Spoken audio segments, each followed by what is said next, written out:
Juan, un placer. ¿Cómo estás? Gracias por atendernos. Hola, buen día a la audiencia, feliz año. Igualmente, Juan. Gracias. Felicidades. ¿En Igualmente. cuánto se incrementó la demanda en el último tiempo?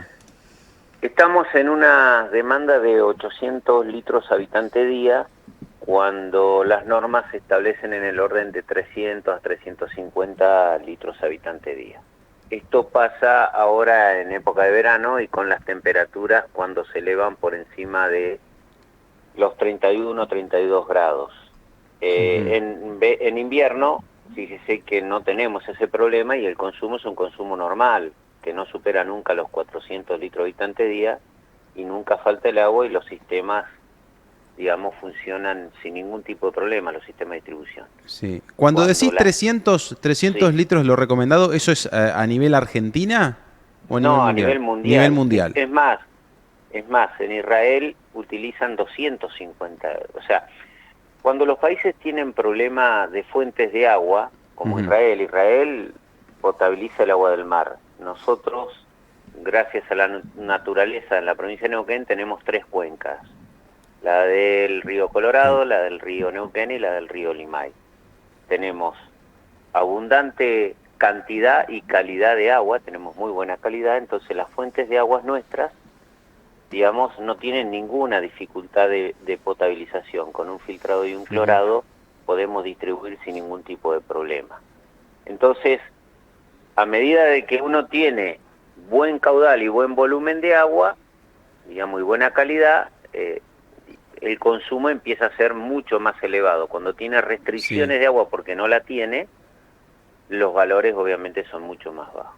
Claro, que se dispare el consumo en esta época, yo, a ver, esta es una lectura mía, no sé si coincidís, pero imagino que aquí está aquel que llena la pileta con el agua de red, el que riega con el agua de red, que necesita más riego las plantas, ¿va por ahí? Sí, sí, y algunas otras cuestiones más.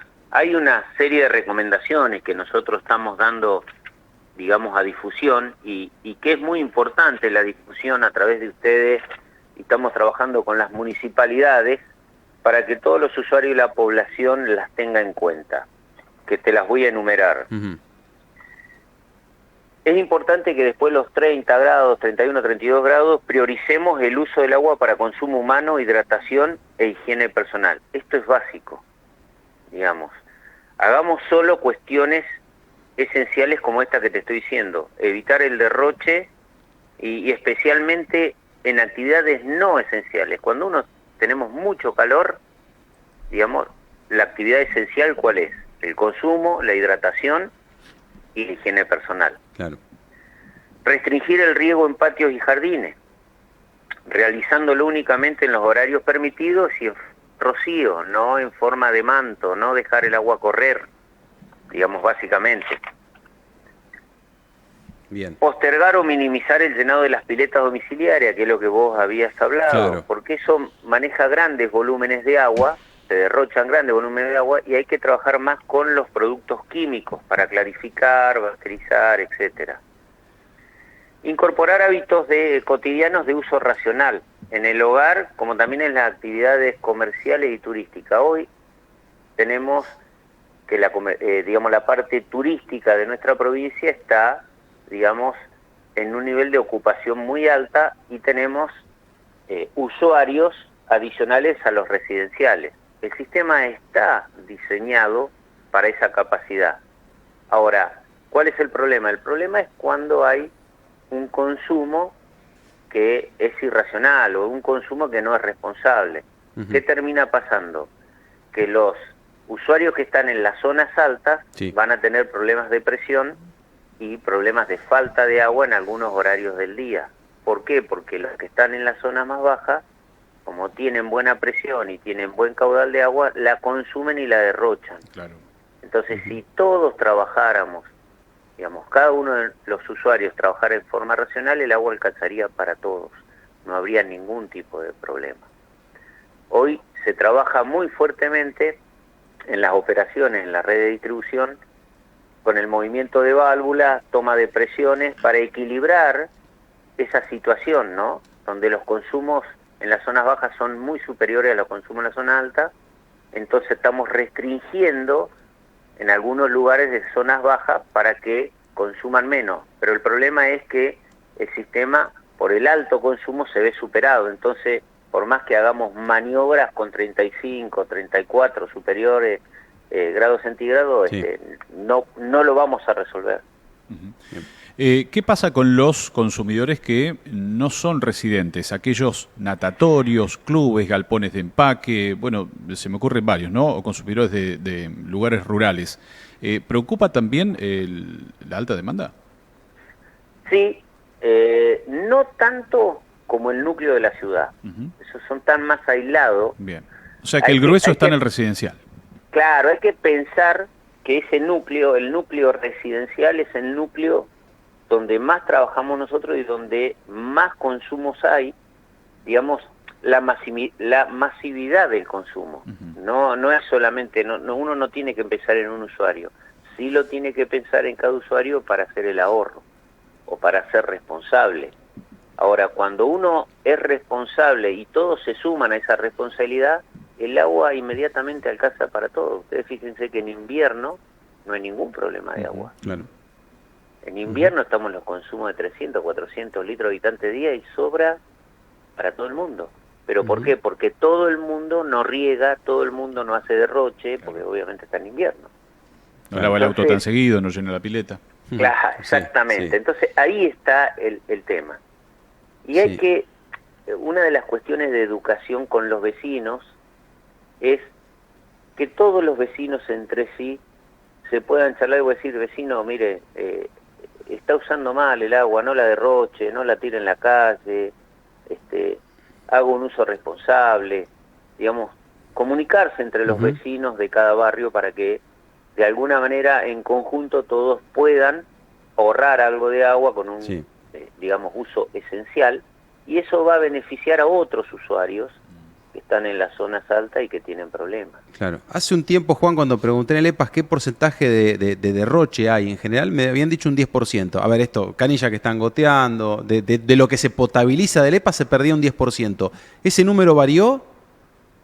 Y en verano es más alto, ese es un promedio a lo largo del año. Se llaman pérdidas de agua no contabilizadas esas.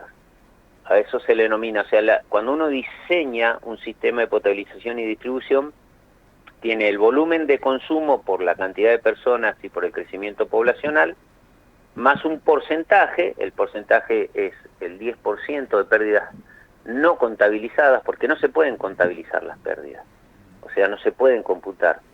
Sí se puede computar lo que se le entrega al usuario, pero no en las pérdidas. Entonces la estimación es el 10%. Que no varía mucho, puede ser el 11, puede ser el 9, pero en el promedio está en ese valor exactamente. Juan, te hago una consulta, tomando esta problemática que se viene acrecentando con el paso de los años y también considerando algunas estrategias que han adoptado otras provincias en torno a multas y sanciones. Uno apela a la empatía y a la responsabilidad ciudadana, pero esto no siempre se logra a pesar de todas las campañas. ¿Existe alguna línea telefónica frente a una situación que estoy detectando?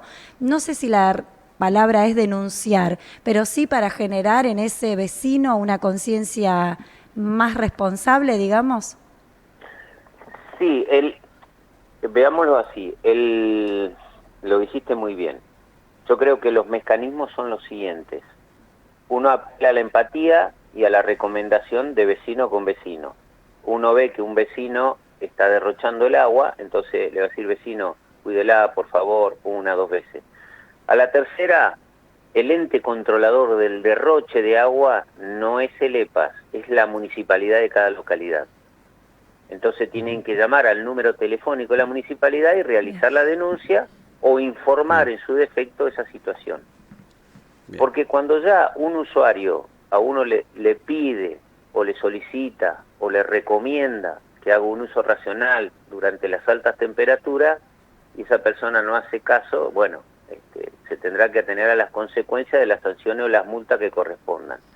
El EPAS es un ente prestador de servicio, brinda el agua, pero no multa el derroche del agua.